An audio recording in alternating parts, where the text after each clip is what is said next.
Então, eu fiz um trabalho voluntário durante 5 anos com pessoas adictas, né? Então, eu participei, eu fui coordenadora de um grupo de pessoas que precisavam sair das drogas e não conseguiam. Então, a gente recebia essas pessoas, jovens, adultos e idosos, né? E nós fazíamos uma roda de conversa todas as sextas-feiras, e isso foi muito enriquecedor para que eles pudessem sair das drogas. E aí, quando veio a pandemia, a gente veio para o formato online e a gente continuou com esse trabalho. E além disso, também eu coordenei uma oficina para idosos de arte terapia lá no SEDES, que é um núcleo, né, que é ligado à PUC.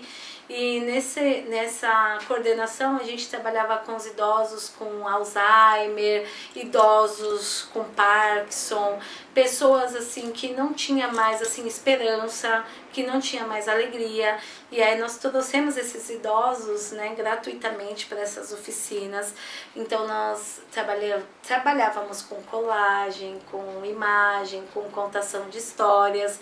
Então assim, foi um momento muito rico da minha profissão e assim, agregou muito tanto para os idosos quanto para mim. Eu também levei a arte para pessoas em casa, idosos e pessoas que tinham sofrido acidente. Então eu fiz um trabalho bem bacana com essas pessoas, que eu falava que era o ateliê móvel, né? Então eu ia até a casa desse idoso, geralmente ele estava acamado, com AVC, alguma coisa assim, e aí a gente produzia imagens lindíssimas, né? Então assim, eu até hoje trabalho com arte terapia, home care, eu vou até esse idoso. E atualmente a gente trabalhou com um grupo de luto também, né? Pós-pandemia, muitas pessoas perderam seus entes queridos, então a gente trabalhou através de poema, musicoterapia, entre outras coisas. Então nós fizemos grupos online. Tá vendo como a tecnologia pode nos ajudar? Então a gente fez grupos de 3 meses, então a gente tinha todo um segmento para trabalhar com esse luto, com esse público, né? Atualmente eu atuo aqui no consultório, tanto com a arte terapia como com a psicoterapia, e também faço oficinas esporadicamente com jovens, adultos, idosos. Então essa é a minha contribuição.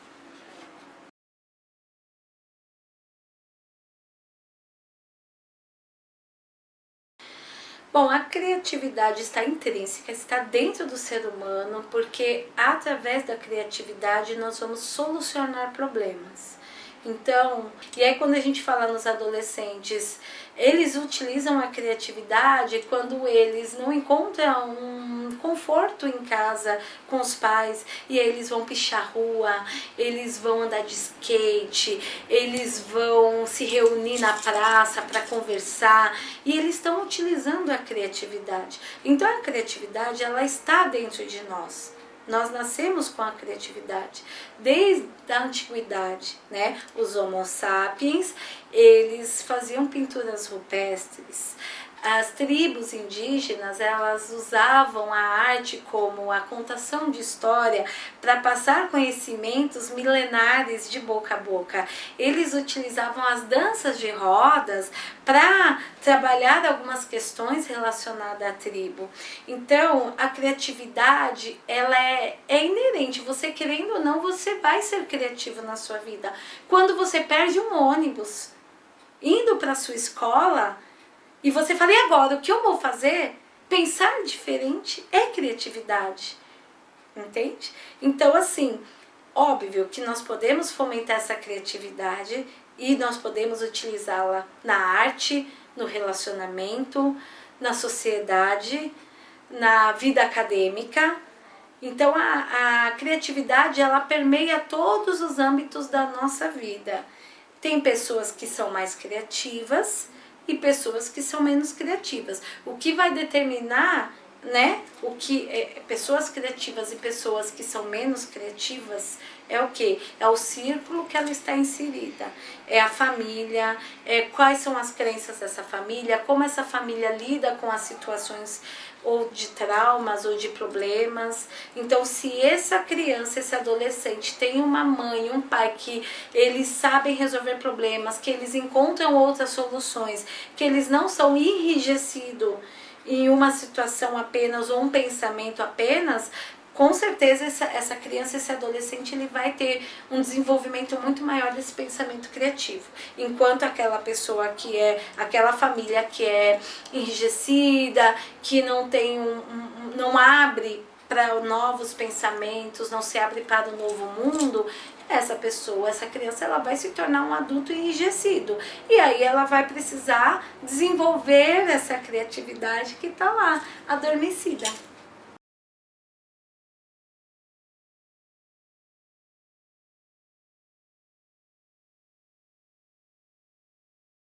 Então, na verdade, a criatividade é a criatividade, né?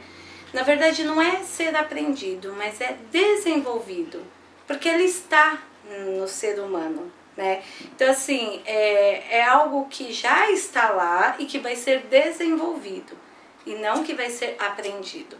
Porque nós utilizamos a nossa criatividade em diversos aspectos da nossa vida. Uma criança, um bebê, ele utiliza a criatividade sem ele nem saber. Às vezes ele quer mamar no seio da mamãe e ele não tem o seio da mamãe e ele procura o dedo. Ele está sendo criativo, ele está encontrando uma outra maneira para resolver aquela situação, aquele conflito.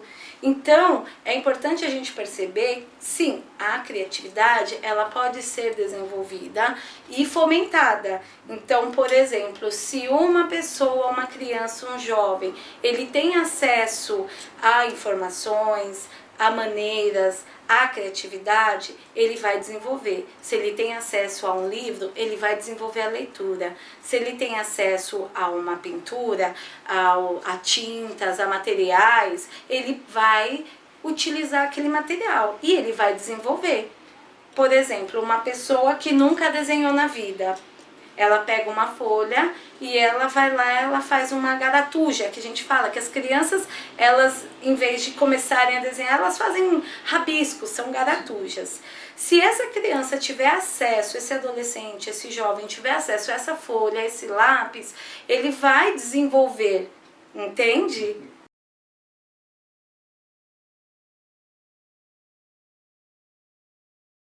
Então, o autista, ele é muito criativo, né? Inclusive, tem alguns autistas que eles têm foco, né? Ele tem, assim, potencialidade de desenvolver de alto rendimento. Ele desenvolve algo, ele pega aquilo e ele foca naquilo. Então, o autista, ele geralmente escreve histórias, ele desenha, ele cria um mundo. Então, na verdade, o autista, ele já tem essa criatividade até além da conta. O que acontece com o autista? Geralmente, ele está fechado no mundinho dele, né? Então, assim, tem autistas severos, né, que esses autistas severos, eles precisam muito realmente de alguém ali para facilitar esse acesso, né? E tem aqueles autistas que são leves, que eles podem realizar as coisas na vida, podem trabalhar, se relacionar, né? Por exemplo, eu tenho alguns pacientes autistas e, assim, é incrível a criatividade que eles têm. Eu tenho um que ele escreveu 3 livros com 14 anos. Ele faz histórias, ele tem um canal no Instagram, ele cria histórias, ele faz o desenho. Por quê? Porque ele tem esse hiperfoco. Então, dependendo de como potencializado, como a família, como as pessoas que estão em volta vão lidar com isso, ele pode ser um grande artista. Ele pode ser uma pessoa que realmente vai contribuir com a sociedade, né? Porque a condição do autismo não reduz ele, no sentido de que ele não tem um pensamento, de que ele não tem uma criatividade. A única coisa é que ele vai estar muito mais focado em uma coisa do que em outra. Uma pessoa autista, por exemplo, eu vou falar de um caso clínico. Um paciente que está focado em escrever um livro, ele não vai ver outras coisas, ele não vai olhar outras coisas. Ele vai só olhar para o livro o tempo todo, respirar, dormir e acordar pensando nesse livro.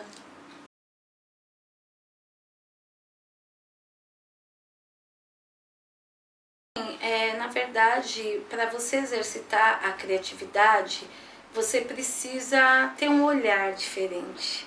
É como se você estivesse turistando na sua vida, né? Então, assim, como eu desperto meu olhar criativo? Me permitindo, né? Então, assim, eu posso utilizar a criatividade no meu trabalho. Os adolescentes, por exemplo, eles podem utilizar a criatividade na escola, quando vai usar um uniforme e que não se enquadra naquele uniforme, ele pode fazer, estilizar esse uniforme. Então, assim, para você fomentar, para você investir nessa criatividade, você precisa olhar para o mundo com outros olhos, se permitir, né, colorir sua vida. Então é muito importante que, assim, como que eu vou desenvolver minha criatividade? Primeira coisa, se permitir ter acesso, ler, entender, participar de algumas coisas, né? Principalmente os adolescentes e as crianças, hoje em dia tem muitos projetos sociais que podem fomentar essa criatividade. Então, por exemplo, tem a oficina do circo, que ele pode se inserir nessa oficina. Tem oficinas culturais, onde ele pode se inscrever para tocar instrumentos, para fazer peças teatrais, dança, fotografia, né? E é interessante a gente observar que quando a gente fala em arte, a gente não está falando só de imagens num quadro, numa galeria de arte. A arte é muito maior do que tudo isso, né? A arte é os pichadores que vão fazer os grafites na rua. A arte é o pessoal do slam que vai parar numa praça, todo mundo se reunir, fazer poemas e fazer rimas, né? A arte é a dança de rua, é o hip hop.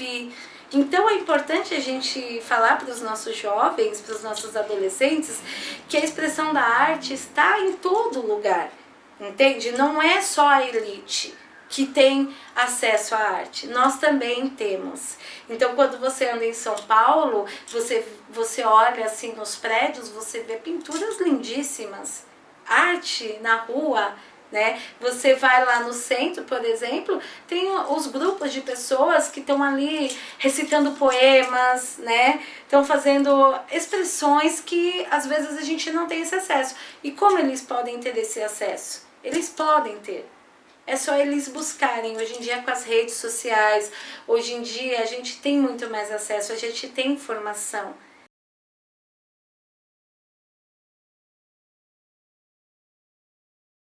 E assim, nós podemos sim fomentar a criatividade no mundo virtual, eu acho que isso é possível. Hoje em dia, inclusive os jovens, eu já pesquisei algumas vezes, tem algumas oficinas culturais que dão até cursos para design, né, imagens.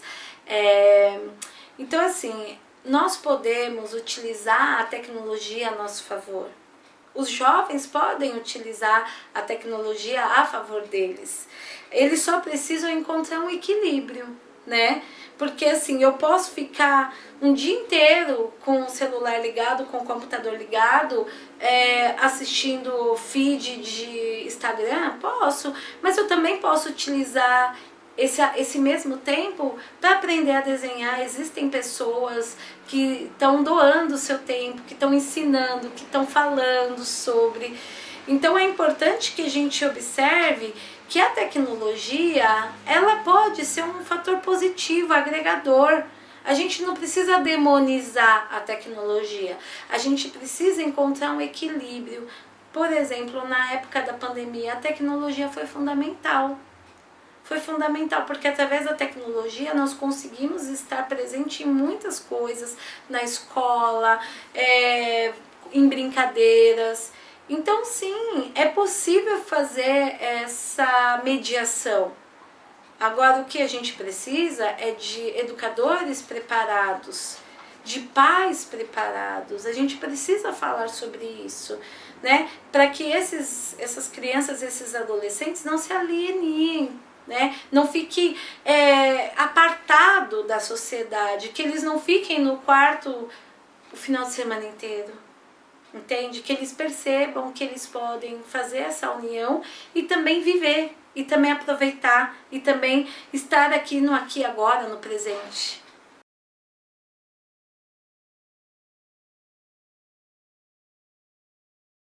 É interessante, né? Porque eu acredito que na minha época e na sua época, os nossos influenciadores eram os nossos pais, os nossos tios, os nossos amigos, que eram as pessoas que nós tínhamos próximos, que nós tínhamos como referência, né? Então, quando alguém falava alguma coisa, uma mãe falava alguma coisa, é uma influência ali, né? E aí quando a gente vem para a atualidade e a gente percebe o quanto existem pessoas na internet que elas não têm nenhum tipo de compromisso, de comprometimento com a ética, com a moral, né? Elas não estão dentro da casa daquela pessoa para entender a realidade daquela pessoa. Então assim, é muito, muito triste a gente olhar os nossos adolescentes seguindo esses influenciadores, porque falta essa influência dentro de casa. Se a gente parar para analisar, hoje em dia está todo mundo alienado, os pais estão fora. Então assim, se você fizer uma enquete, uma pesquisa, você pode até fazer nas suas redes sociais, por exemplo, quanto tempo o pai passa com o filho, quanto tempo uma mãe passa com o filho, e aonde ele vai ter essas referências? Porque o influenciador, o que é? São referências. Eu estou absorvendo referência daquela pessoa. Então se a pessoa fala assim, a moda agora é pintar a testa. Todo mundo vai pintar a testa, porque a testa é legal pintar e blá blá blá e blá blá blá. Entende? Mas tá, se eu estou recebendo influência dessas pessoas, é porque tá faltando alguma coisa aqui. E da onde está vindo isso? Por que eu estou tão em busca dessa influência? Então, assim, a minha opinião pessoal, assim, existem pessoas que até têm uma influência positiva, né? Só que a tendência dos adolescentes é transgredir, né? A adolescência é essa transgressão. Então, tudo aquilo que meus pais são, eu não quero ser. Então, eu vou buscar o quê? Aquele influenciador que fala um monte de palavrão, aquele influenciador que fala coisas que não tem ética, não tem moral. E assim, é muito triste ver tudo isso. E a gente precisa ressignificar, mas a gente precisa encontrar formas para isso. E até então não existe uma forma, não existe um modelo, não existe uma ética entre os influenciadores, porque a internet é uma terra sem lei, as pessoas falam o que querem. Então cabe aos pais monitorarem, cabe aos pais falar assim, cara, você não vai assistir esse cara, você não vai, eu não permito, porque isso não está sendo legal para você. Mas é que tá. Em qual momento esses pais, esse responsável, esse tutor tá com esse adolescente, com essa criança, para que ela não seja influenciada por uma pessoa que tem uma opinião duvidosa?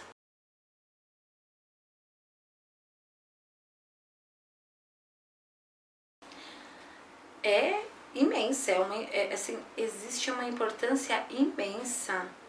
A arte nos faz permanecer vivo, né? Então assim, a arte é como se fosse um bálsamo na ferida da sociedade, porque se nós formos olhar a sociedade num geral, ela é rígida, ela é punidora, ela é castradora, né? Então, assim, quando a gente olha a arte e percebe o quanto ela faz bem para a sociedade, porque a arte salva vidas, entende? A arte, ela vai tirar aquela pessoa de uma crise, ela vai tirar aquela pessoa de uma situação de risco. Então, assim, a arte é de fundamental importância para qualquer sociedade. Então, o que acontece? Se nós fizermos uma análise, né, dos artistas, né, Van Gogh, por exemplo, né, Van Gogh, ele fez obras lindíssimas, mas enquanto ele era vivo, ele nunca foi reconhecido. Ele tinha as questões existenciais imensas, né? Ele arrancou a própria orelha, né? Em uma das crises que ele tinha. E ele era um transgressor, né? Que a gente falou lá atrás.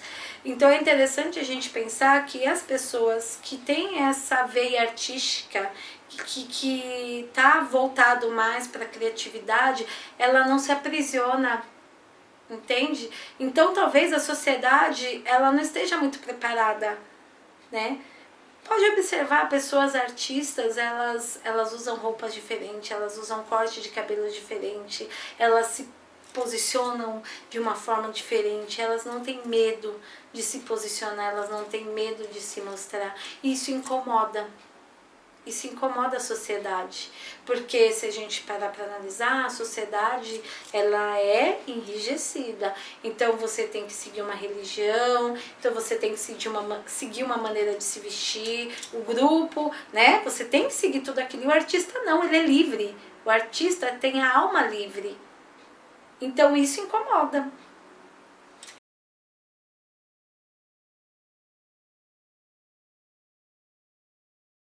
Existe esse olhar criativo que a gente pode desenvolver, né? Que nem eu falei, ser turista na própria vida, né? Como que nós agimos quando a gente está em viagem, quando a gente é turista? Como? A gente chega, quer tirar foto, a gente observa, olha que linda essa árvore, olha que lugar lindo, olha que praia maravilhosa, a gente consome aquilo, a gente está presente, né? Então é importante a gente pensar que no dia a dia a gente pode ter um olhar generoso. Então, por exemplo, eu tenho um trajeto daqui até o trabalho. Como é que eu posso fazer que isso seja uma arte? Tendo um olhar generoso, né? Olhando como se aquela paisagem, todo dia ela pode mudar. Todo dia você pode olhar de uma forma diferente e fomentar isso. Então, assim, olha a beleza, porque às vezes você tá numa rua, numa estrada, e de um lado tem flores e do outro tem pedras. Só que no dia a dia a gente tá tão habituado com a rotina que a gente vai olhar o quê? Para as pedras. E aí a gente pode ter esse olhar para as flores. E existem flores em todos os cantos. E quando eu falo de flores, eu estou falando de uma forma simbólica, né? Às vezes eu mesmo já me peguei dirigindo na rua e de repente olhando um ambulante vendendo água, eu observo, ele fala assim, como será a vida dessa pessoa, né? O que fez, o que trouxe ele até aqui, né? E não olhar para aquela pessoa como uma vítima no sentido de coitado, olha só, mas assim, cara, como ele é guerreiro, ele não tá se entregando, olha como ele é criativo, ele teve um problema na casa dele financeiro, ele tá aqui vendendo água no farol. Nossa, eu fico muito feliz, eu fico muito agradecida por ele ter tido essa opção, por ele ter pensado por outros ângulos, sair da caixinha. Por exemplo, perdi meu ônibus e agora o que eu vou fazer? Às vezes a gente tá com um pensamento tão enrijecido que a gente não consegue pensar em outras alternativas para resolver problema. A criatividade é isso, você sai daquela caixinha, olhar de uma outra forma, olhar de um outro ângulo, seja um problema, seja uma situação, seja um relacionamento, seja, por exemplo, os adolescentes, né, que às vezes tem problemas com os pais, briga, né, às vezes os pais são muito punitivos ou até preconceituosos, e assim, como que eu posso resolver esse problema? Sai da caixinha, olha de outra forma. Isso é criatividade.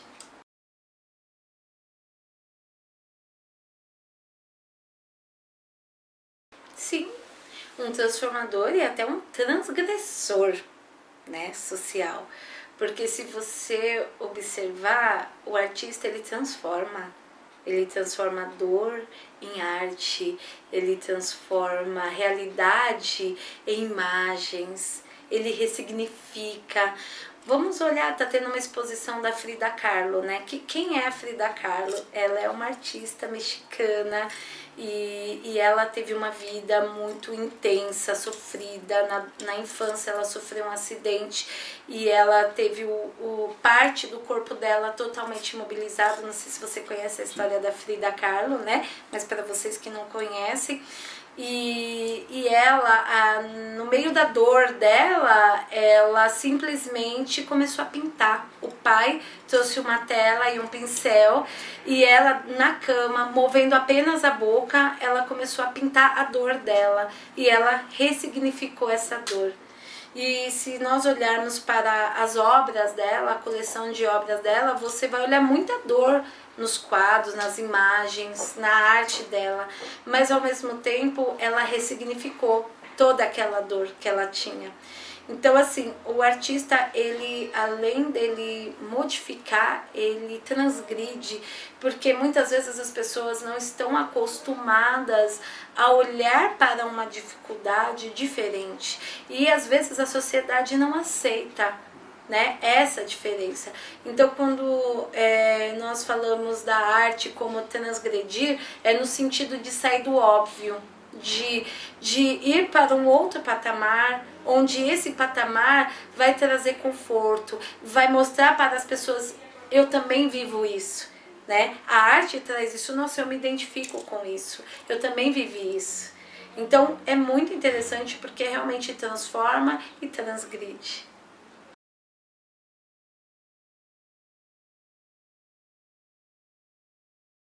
Uma necessidade. Se a gente olhar pela área da psicologia, né, Freud, lá na época de 1900, quando ele começou, que ele quem é Freud? Freud é um psiquiatra que ele começou a entrar nos estudos da histeria, né? E lá na época, quando ele começou a estudar a histeria, ele entendeu que teve alguns sintomas que não eram somente fisiológicos, que eram emocionais. Então, o Freud, que é o Dr. Freud, Sigmund Freud, é o pai da psicanálise, ele é o precursor de toda a psicologia, ele foi quem iniciou, pôs o pezinho lá. E lá atrás, ele já observava que as pessoas que tinha essa expressão artística, que fazia imagens, que ele conseguia expressar o inconsciente. Porque quando a gente fala em arte, a gente está falando de linguagem. E linguagem, gente, não é só falar.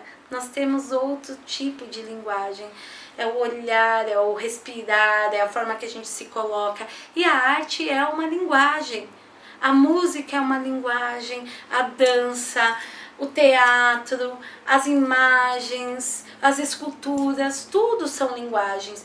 Então, quando ele percebeu que alguns pacientes utilizavam as imagens, as expressões artísticas para se expressar, ele começou a perceber o quanto isso era importante para trazer uma cura de alguma demanda específica. E aí depois veio Jung, que também era um psicólogo, que também ajudava Freud, era um discípulo do Freud, e Jung olhou a arte como uma expressão que simbolizava muitas coisas do nosso inconsciente. Então a arte se transformou em símbolo. Então o que quer dizer o símbolo? Uma imagem. Aqui na nossa mente tem uma imagem, e às vezes quando a gente vai colocando ela, organizando através de uma imagem, através de uma música, de um poema, a gente consegue trazer para fora aquilo que está doendo aqui dentro. E que às vezes em palavras a gente não consegue falar, entendeu? Então, eu acho que a arte, ela é inerente, ela está presente, entende? A expressão artística está presente na humanidade.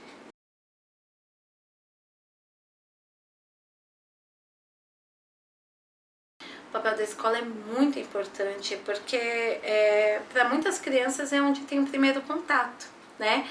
Porque nós podemos pensar assim, hoje em dia a nossa sociedade, ela não valoriza a arte, né? Da forma que deveria valorizar.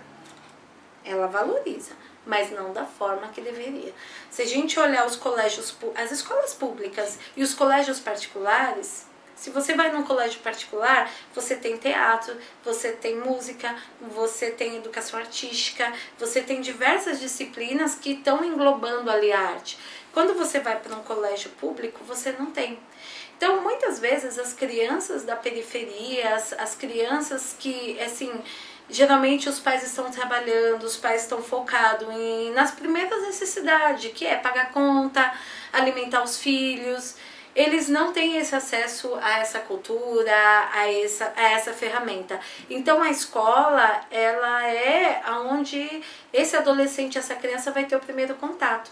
Então, dependendo do profissional que está ali naquela escola, dependendo da escola, como ela promove esse encontro, ela pode trazer esse encantamento para essa criança, para esse adolescente. Até porque as crianças e adolescentes, eles são muito lúdicos, né? A gente fala na psicologia que assim, a gente precisa resgatar a nossa criança interior, porque a nossa criança não julga. Então se eu faço uma imagem, eu faço um bonequinho de palitinho lá, né? Minha mamãe e meu papai. Tá lindo. Quando nós somos adultos, a gente vai fazendo, nossa, que horrível, não quero. Então assim, aonde acontece o encantamento. Então é muito importante que as instituições, né, educativas, seja escolas, ONGs, seja SAICAS, qualquer instituição que reúna essas crianças e esses adolescentes, que eles realmente invistam na arte, que eles invistam em profissionais, que eles invistam até mesmo numa reciclagem desses profissionais, porque isso vai dar acesso para essas crianças, para que elas possam realmente entender que elas podem, que elas conseguem. Entende? Que elas podem fazer arte até mesmo com objetos recicláveis. Eu já vi coisas lindíssimas, artes lindíssimas feitas com garrafa PET. Então eu acho que assim, é importante e tem que haver investimento. Tem que haver investimento.